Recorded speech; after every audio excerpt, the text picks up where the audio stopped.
The sun rose gently over the peaceful land of Umuaku, a large and beautiful Igbo kingdom surrounded by hills, rivers, and thick forest.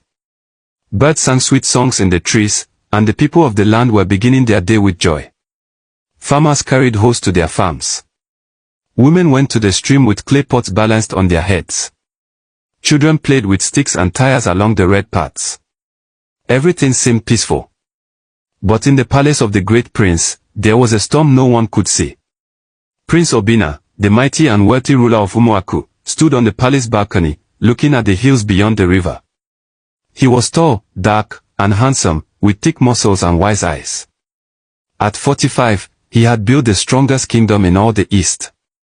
His palace had golden chairs, marble floors, and guards that stood day and night with shining spears.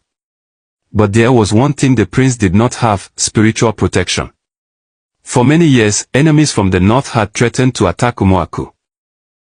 They had warriors that never died and arrows that moved like lightning.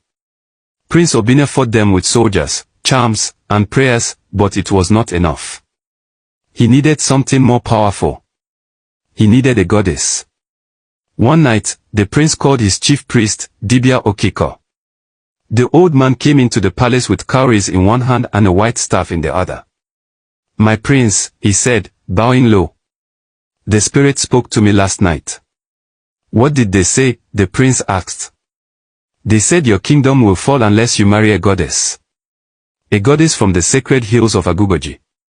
Prince Obinna nodded slowly. "If that is what the gods want, then I shall do it." Arrival of the goddess. 3 moons later, the sky became dark in the middle of the day. Thunder rumbled, and a whirlwind danced in the air. The earth shook slightly, and from the forest came a woman so beautiful that even the trees bowed. Her name was Awil.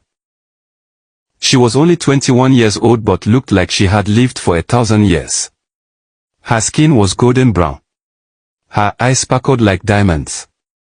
Her voice was soft like a flute. She wore a white gown made from silk that never touched the ground. Her hair flowed down like a black river, and her steps made flowers grow. She was a goddess, and she had come to marry the prince. Everyone in the land came out to see her.